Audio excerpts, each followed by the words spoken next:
logistique bu am solo denrée yi jot nañ ko bañ ko dalee jot yàgg na ñu stocké ko option bi ñu jël mooy stocké ko ci chef lieu de département bi wut magasin yu doy def ko ci di xaar ceeb bi daanaka mën na ko yàgg yeneen yi ci des tamit mat lenn rek moo xawoon na tax tuuti ñu xaw a yéex mooy pat bi moo xawoon yéex a egsi te egsi na am na camion yu ñëw am na camion boo xam sax ma nga taxaw ne di xaar ñu déchargé ko bi ñu jotee loolu yëpp ak li nga xam ne nag ñëpp nemmeeku nañ ko mooy nawet bi daanaka taxaw na campagne agricole bi tamit ñu ngi ci yëngatu ñu ne nañu gaawantu taxaw ci ndax benn mooy population yi bëgg nañ leen jàppale ndax seen xaar xaw na yàgg mais ñaar bi tamit mooy bëgg nañu aar vivre yooyu nga xam ne mi ngi ci magasin yi mu bañ a yàqu ndox bi bañ ko yàq ñu teel ko joxe ba ñi nga xam ne ñoo ko itteewoo ñu teel ko jox looloo tax xëy na ñu nemmeeku ni xëy na am na tuuti retard bu ci am waaye teewul équipe yëpp taxaw nañu déjà altine incha allah dinañ tàmbale li ñuy wax éclatement maanaam stock yi nekk ci biir commune bi yëpp danañ transporteur bi nga xam ni moom la état bi contractualisé dana jël kii bi nu mu tudd ndimbal bi denrée yooyu yëpp mu commencé ko yóbbu ci biir commune yi yeneen communes yi ñëw ñu mën a commencé tàmbali joxe ci seen point de distribution. tey nag ci commune Tivaouane am na plateau boo xam ni camion plateau boo xam ma nga fa leen di chargé dañu tànnoon monsieur le maire def naa dana ci ñëw ñetti quartier muy Fogny quartier commercial ak Ndoup def naa seen lim toll na ci lu tolloo ci ñeenti téeméer ak juróom-ñaar fukk ak ñett ku ci ne ñu war la génneel sa kit tegal la ko ah ñi ngi ci xëy na fii jëg ci kanam camion bi dana ñëw waaye dañuy ñi nga xam ne joxaguñ leen seen kit mën nañu continuer jël seen bon nga xam ne suba dana fekk pour ñetti quartier yooyu yëpp yemb bu ñu ñëwee rek ñu jël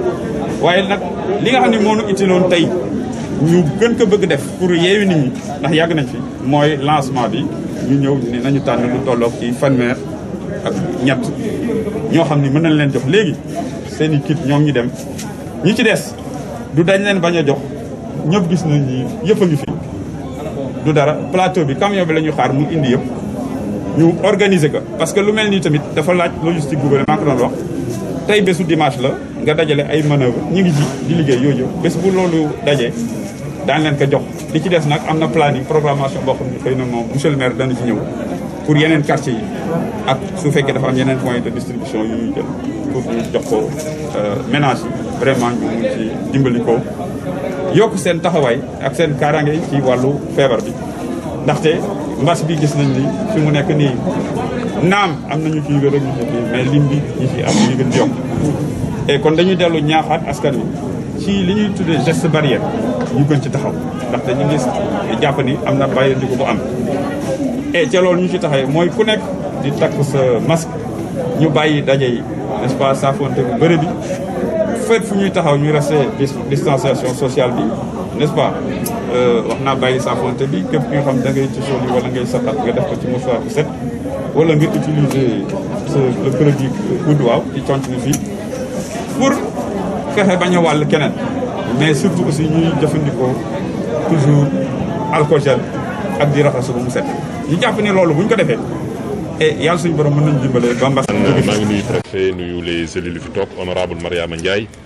honorable Fat Sène honorable Gamou Fall mais également le président des délégués de quartier madame Maymouna Dieye le chef du développement communautaire ñoom ñëpp maa ngi leen di nuyu ñun ñëpp ñoo àndandoo tey ñëw nekk derrière le préfet de Tivaouane Makan Mbeng pour que enfin ñu lancer li nga xamante ne nii mooy distribution des vivres yi nga xam ne président jël na ko jëmale ko askan bi defe naa sama wax mooy li préfet wax signé naa ko ndaxte expliqué na processus bi fi mu jógee ba fi mu yegg si expliqué na li ñuy wax semblant de retard bi ci am te du retard ndax président dafa wax ni mbir mi politique wu ko daf ko jëmee si askanu Sénégal mu jël ko teg ko ci loxo ñi nga xam ne ñoo ko représenté nekk ay délégués ci département yi ci arrondissement yi ak ci région yi amaana buñ ko jëloon xëy na ni rek jox nañ ko maire yi même bu fekkee jaarale nañ ko yoon dinañ ñu xëy yaakaar ni am na lu ci jaarul yoon préfet jiite ko am liggéey bu mu ñu ci dénk liggéey boobu it ñu rester dans la dynamique bi président bëgg